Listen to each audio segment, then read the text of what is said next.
Hey guys, it's Raven here, back after a pretty long hiatus from Wargame. We talk about my Israeli deck today and also a little bit what's on the horizon for Wargame Red Dragon. I'd say overall I'm pretty happy with the balance changes in the most recent patch and just generally the state of the gameplay right now. I think Wargame has a lot of other issues just in terms of player base, how long it takes to find a match and all that stuff. But that might be a topic for another video. Right now, I'm pretty excited about the Israeli DLC. I think the Israelis are a pretty unique nation. They're compared to, like, for example, the Dutch nation. I think played a lot like Germany. It had a lot of units that were already in the game. That's not the case with Israel. They got a lot of brand new units, a lot of unique units, and I think they're a lot of fun. They do have a few overperforming units. I'll talk about that right now. Some of them are getting nerfed in the patch that's coming up early next week. And of course, also on the horizon, maybe 2 or 3 months away, is the Yugoslavia and Finland DLC, which I think should also breathe a little more life into the game. Just really quickly, I want to say on these paid DLCs, the Dutch, Israelis, and then also the Yugoslavian Finlands. I think this is something we should support. It's something I've been supporting as a way to incentivize continued development of Wargame, but also to hopefully ensure that there's a Wargame 4 eventually made.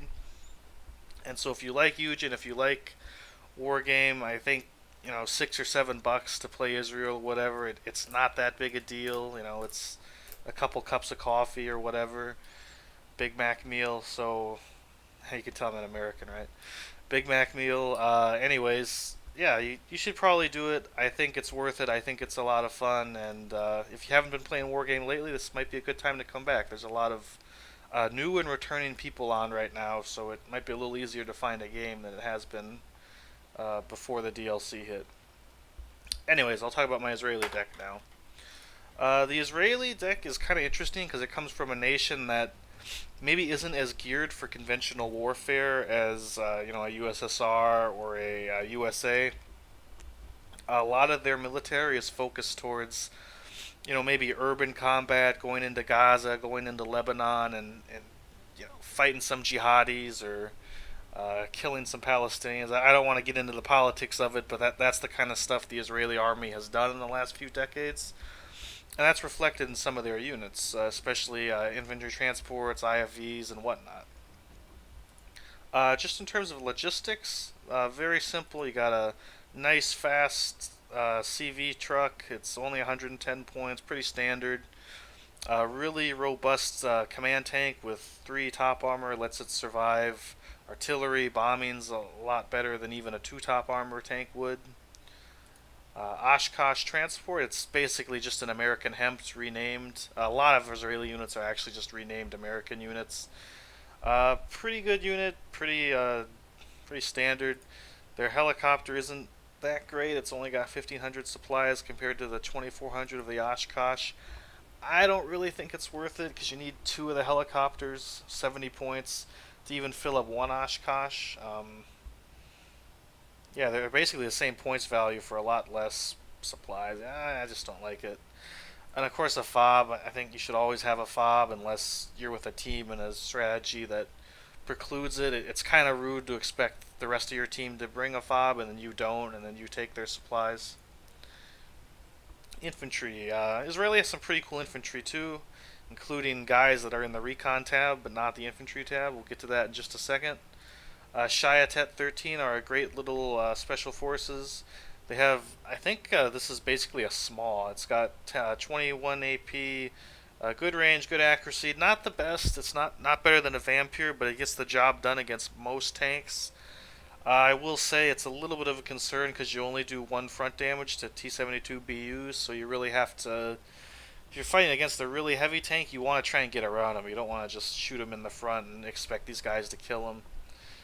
Also interesting is they have Soviet weapons. They have an AKM assault rifle. They have a close quarters PQM. Overall, pretty good. I wouldn't say great, but pretty good special forces. Take them in the Anafa helicopter, just quick insertion. Uh, as, as I move on, I'm kind of looking at the names and thinking, I don't know how to pronounce like any of these, but I'll do my best. And if there's any People who speak Hebrew, please correct me in the comments. They got Tizanim 95. It's basically really similar to Shayatet. They got the same rocket launcher. Decent machine, but not great machine gun. They have a carbine. Just general shock infantry, 25 points. Nothing great. They do come in 10-point Humvees, which they're fast, and that's about it. They're fast. They're just 13 of them. You can sprinkle them around a little bit. Gives you a little bit of anti-tank killing that complements the Javadi, which are the Israeli Marines. I like these guys because they're 25 points, but they're 15 men with a really great machine gun, decent assault rifle, and they come in a 5-point transport, the Zelda.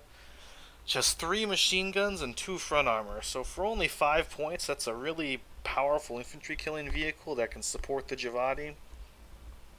Really good value. Normally I don't like Marines with their 15 men and their low AP launchers, but in the Israeli deck I think it works. I think taking Javadi and that transport will probably do better than taking Rovate 90 in the same transport, even though it is a lot more expensive. It's 30 points versus 15 points.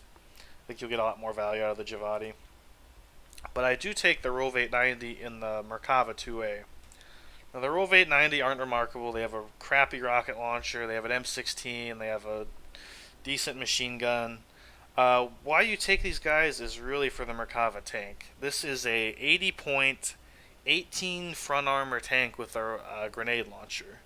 This thing is absolutely the best unit in the game right now, in my opinion. It is ridiculous. It is basically 4 top armor, by the way. It's basically unable to be countered easily in forest fighting and close-in combat because it shreds infantry.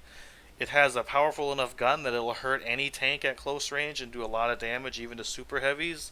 Well, it has the armor both on front and on top to survive a lot of damage. These things are really, really good, and I think they really, really need a nerf. I've never said that about any unit before in Wargame, but I really feel strongly this Merkava 2A is crazy overperforming right now. It's just because of how grenade launchers work and because of how kinetic energy guns work in this game, it's just a little too much. A little too low cost for a little too much killing power and a little too much armor. You can't just smirch it very easily. It's got 4 top armor. T-72BU won't be able to one-shot it, or I think even two-shot it, unless you're at really close range because of its high armor. And like I said, it's only 80 points. You take a Rovate 90, who are basically just a screen for it to soak up shots while the Merkava grenade launchers and shoot stuff with its gun. Very, very powerful, and even if they nerf it, unless they take away the grenade launcher, I see this being a real staple unit of any Israeli deck. And if you're going to go for a kind of forest fighting build, for whatever reason you're on a map or a team that's going to be your role, I could even see taking 2 cards of these. And then, of course, just the last infantry card is the Barkhan. It's basically a stinger. Not the best stinger, but it's still decent. It's actually, I think, kind of important to have a Barkhan or a manpad just in general because the Israeli anti-air section is a little weak. I'll talk about that in just a second, but yeah, I'd say generally pretty good choice here. Take a stinger. Yeah, now the anti-air. There's only really 3 choices in my mind right now. That's the Hovet, the Macbeth, and the Shanav 2. The Hovet is basically a PVADS. The Macbeth is basically a PVADS with a Stinger pod on the side. And the Shanav is basically an Eyehawk. Just going back to how they have a lot of American tech. The Hovet's not really great. It's okay. I have it right now because there's not really a good alternative. They do have the Drakon, which is a Chaparral. Right now, apparently, it doesn't have the right range. It's supposed to be a more modern model. In its current incarnation, with only 2600 range, I don't think it's very good. But if they improve it so it has 3300 range or even 2900 range, I would definitely look at replacing the Hovet with that. But right now, I don't see any point in this. I do see people taking the BTR 152. It's a fast-moving, short-ranged anti-air gun, non-radar. It's okay, but you're only really going to get to use it against a helicopter if A, you're getting rushed, in which case a Macbeth will do better, and B, if somebody's careless and they fly in a cooler or something too close, and I don't want to bring a unit based on the idea that my enemy is going to be careless. So I don't take that. Like I said, I take the Hovet, unless later they improve the Drakon, I can switch those out. The Macbeth I've been very impressed with. It's a PVAD with 2,800 meter range, fast firing, good accuracy, does a lot of damage with the gun, and also recent changes they made to Spags like this means that this unit, as well as the Flak Panzer Gepard and some others, can fire their missiles along with their anti-air gun. So the Stinger plus the gun does quite a bit of damage. I've actually broken up a couple helicopter rushes with just a couple of these. Really powerful, really high front-loaded damage if something gets into its range. And then the Shanav 2 is just a standard Eyehawk pip. Not remarkable, but yeah, it's okay. 4,200 meter range, 55% accuracy. I think in the last patch they actually buffed long range anti-air a little bit. They made the missiles fly quicker or fly faster, so hopefully it'll do a little bit better than you're used to when it comes to Eyehawks. We've got the MacMat. It's just a mortar. Not sure if it's related to the community manager Mad Mat, but everybody's calling it Mad Mat. Really powerful. It's got 6 HE, which is just one less than tube artillery. It's slow. It's got 0 top armor, so it's vulnerable to counter battery. But it's a really good unit. Tight dispersion, long range. Definitely one of the top mortars in the game in my book. Definitely worth taking as an Israeli player for smoking and for precise shelling of mortars, AA units, whatever you need. And then in terms of artillery, like really long-range artillery, there's definitely a few choices for Israel. I take the Mar 290, which is another unit I really feel like is overperforming in the Israeli deck. It has a 2-minute reload time. It uses little, what I feel is relatively little supplies for what it is. It's basically got 4 rockets, and each of them is 15 HE. It has 10-second aim time. Fires really quickly, does a lot of damage, and you can get 3 of them per card. Just a really good unit, really short turnaround time on firing one volley and then getting to fire another volley. Plus, as soon as it's done firing its missiles, it's already rearmed all 4, so you can move it again. It's not like you need to sit by the fob and wait for it to grab more missiles from the fob after you fire. It's definitely good, but there are a few alternatives. There's not that, but this, the Mar 240, is a napalm launcher with 36 napalm rockets. Excuse me. It's got 36 napalm rockets, and well, it's not quite a Buratino. It doesn't have that instant damage, instant suppression, but it'll definitely cover a forest and a town or fire just forest or a town in fire just as well. You can get 3 or 4 of them depending on the veterancy, and definitely worth considering. Now that said, there are a couple of longer range choices. There's the Doher and the Sholif, both of which are 10-second aim time artillery. You can see there's not just a whole lot of difference. The Sholif's a little bit better armored, a little shorter range, a little more dispersion, a little less rate of fire. Personally, if I were you, I would probably take the Sholif over the Doher just because it has 3 per card rather than the 2 per card of the Doher. But really, it's just kind of, do you want tighter dispersion, or do you want a little more, shelling suppression power by having a wider dispersion of your shells? But like I said, I take the Mar 290 because I think it's really good right now. It's hard to avoid it, and really useful.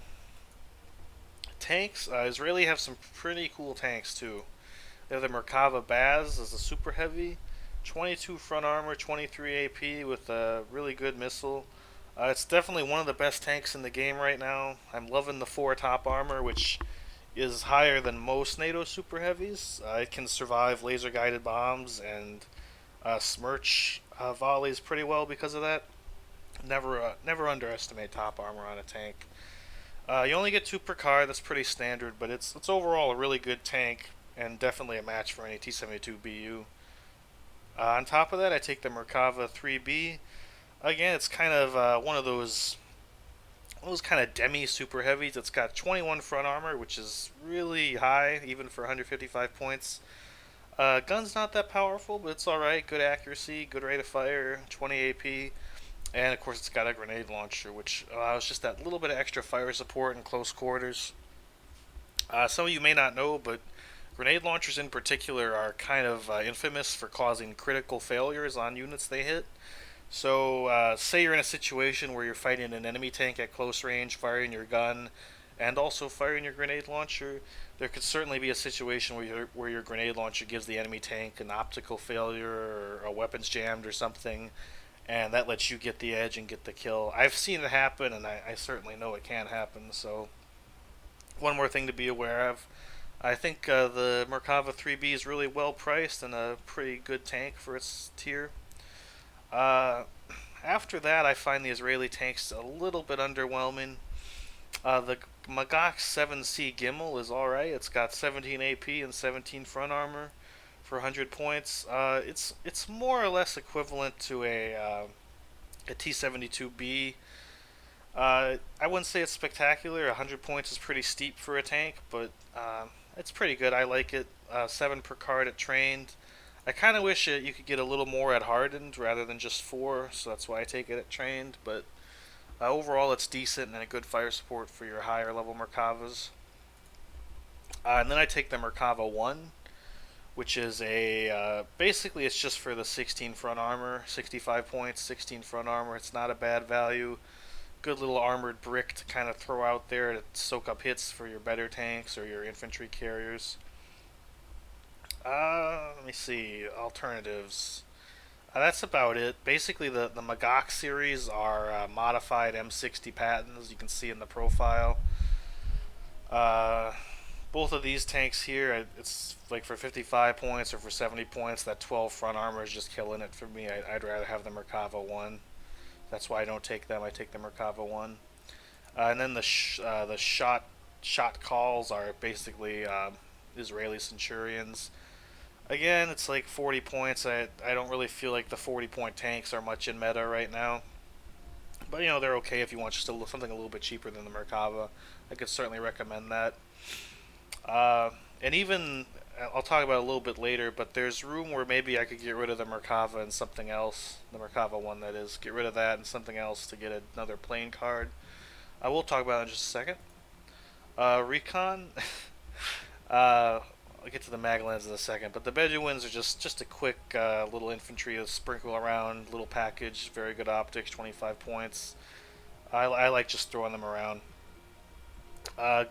Not alternative, but something else you could take is also the HVMS, which is a almost 30 rounds per minute gun that has good accuracy. Only has AP though, no, not HE. So it's to me it's a little bit of limited use. If it had HE, it'd be fun to troll around with this thing and pop stuff from in cover. But without the ability to fire on infantry or soft targets, I don't feel like it's versatile enough to take in a deck. But I know a lot of people take this and like it. The Rams, again, decent. This could actually be a little kind of fast AA unit with stealth. Not great range, but whatever. Oh, and also a T-55, because the Israelis have tanks from everyone, I guess. T-55 Recon, if you're into Recon tanks, definitely an option for you. For me, all these choices I just talked about, I basically didn't take any of them because I needed room for the Maglans. And if you look at these units, you can see why. This is basically the third overperforming Israeli unit in my book, and it's getting nerfed a little bit in the next patch. The Spike MR or ATGM it has is going down to 2200 meter range, I believe, 2175. And this is just a really good unit. It's 40 points. That's a lot for recon infantry. But they're 10 man, they're elite, they have very good stealth, and they have a very good ATGM. 65% accuracy, 21 AP, the missile flies really fast. These units are just the ultimate troll unit in terms of putting them in a building to lock down a sector of the map or whatever, and then they're hard to see because they have the stealth, they're firing their missile, they're picking things off in the side or sniping Tunguskas or whatever it is. And then because of their excellent machine gun, their excellent assault rifle, they're also really good in infantry combat. Just a really good all-around unit, and I'm sure we're gonna. It's gotten a lot of hate on the forums and in the community at large, so certainly worth using. As you can see, I take two of them, but yeah, they're gonna get hit a little bit by the nerf bat at least, so be ready for that. One interesting notion about this unit too is they actually have a really interesting transport, the Yasur Nimrod. It's basically a helicopter transport with four really strong missiles on the side. See, it's got almost 3 kilometer range on the missiles, 28 AP, excellent accuracy.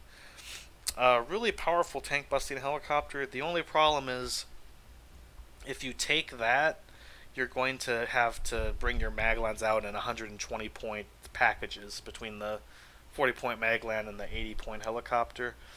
I just don't think it's worth it. I feel like if the Nimrod was in the helicopter section, you could maybe get away with taking that there, but in terms of a transport, it's too expensive. It's too much of a niche use.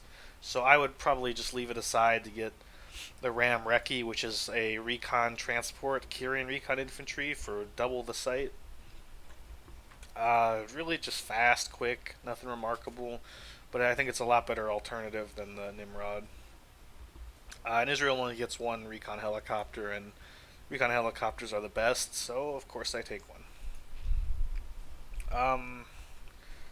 The Israeli vehicle section isn't as interesting as I maybe thought it would be. It does have some cool units.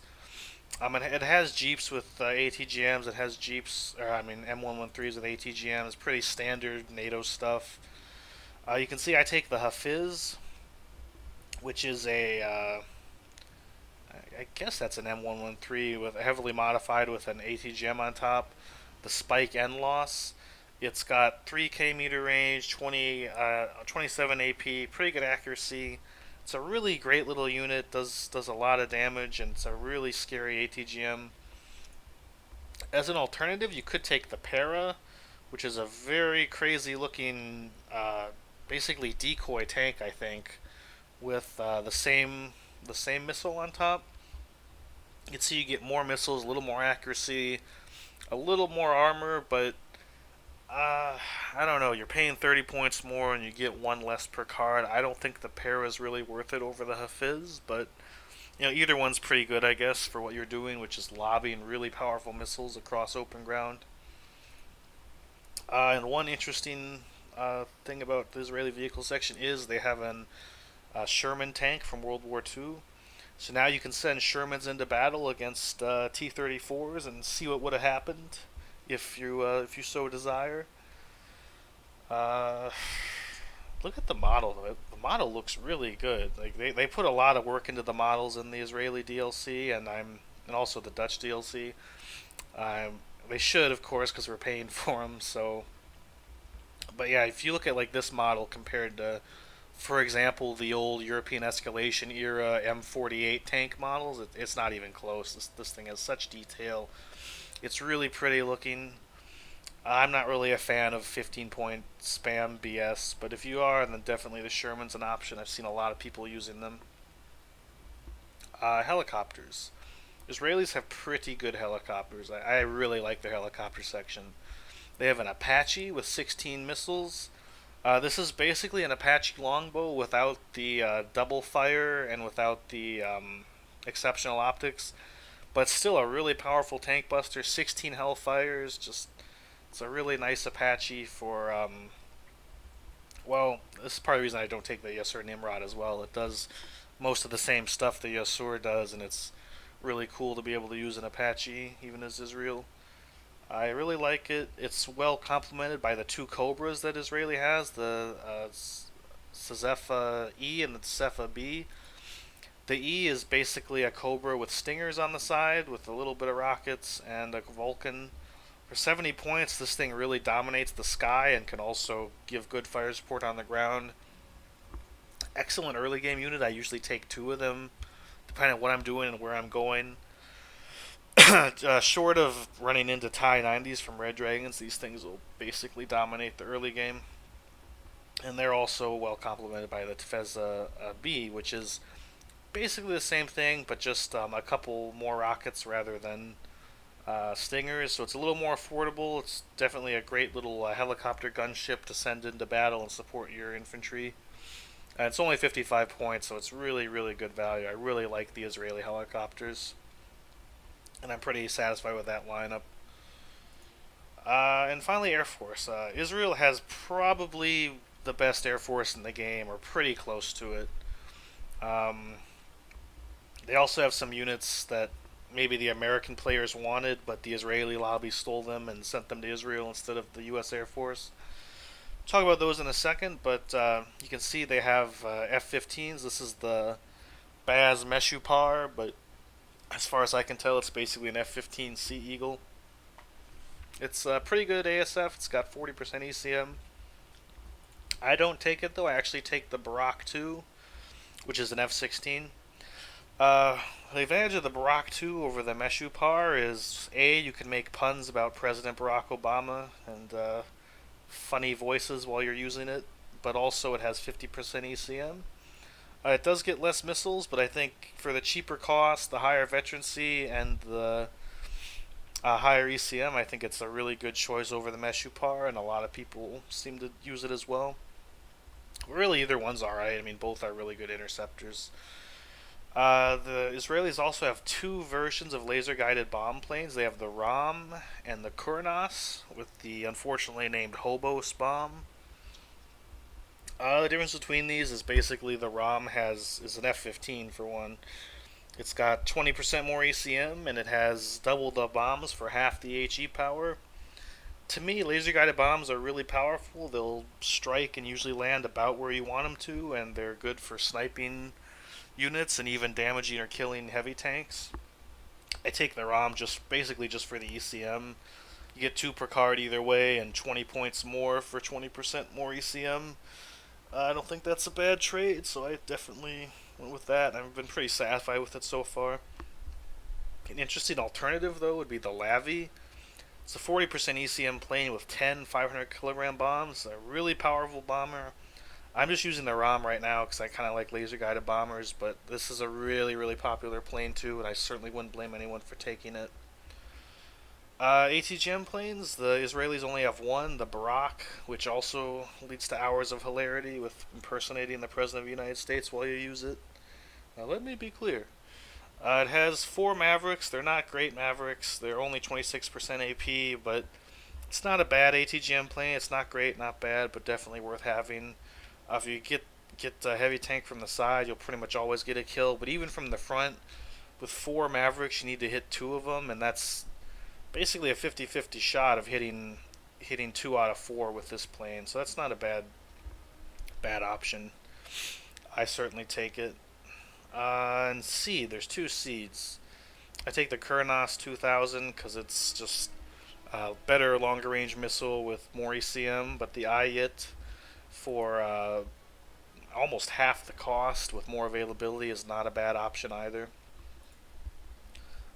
Let's see, they have some other stuff like a napalm plane with 5 napalm bombs, Hydra rockets, a cluster bomber. Not really a cluster bomber guy. If you've heard my other videos, you've heard me talk about I don't think they're very good. Generally, I'd say that the planes I have are probably the optimal choices in most situations. I did allude to earlier I could take away the Merkava 1 tank and perhaps one of the Oshkoshes or something to give me an extra 5 points, and then that way I could get maybe a Lavi, which I think is also a great choice. Adding the Lavi to this lineup with the good seed, with the ATGM, with the laser guided bomber, I think would be an excellent choice. And I might do that as I play with the deck a little bit more. It's still hard to find an Israeli game because everybody wants to play Israel, so more often than not I find myself shunted off onto Red 4 to play my USSR general deck for the 1000th time. Anyways, in conclusion, I definitely think Israel's a really interesting nation. A lot of strengths. I think it's definitely a top tier contender, even though it's not coalitioned with anything. I could definitely see taking an Israeli deck in any 4v4 setup to complement an American deck and others. And overall, really well rounded with a few overperforming units that I would probably keep an eye out for nerfs in the next patch. Anyways, hope you liked my little deck building video here. I'm going to be looking at making other videos, replay casts, live gameplay, whatever you'd like me to do. Maybe leave a comment and express your opinion on that. And thank you for watching. I guess that's all I have for today, so take care and see you next time.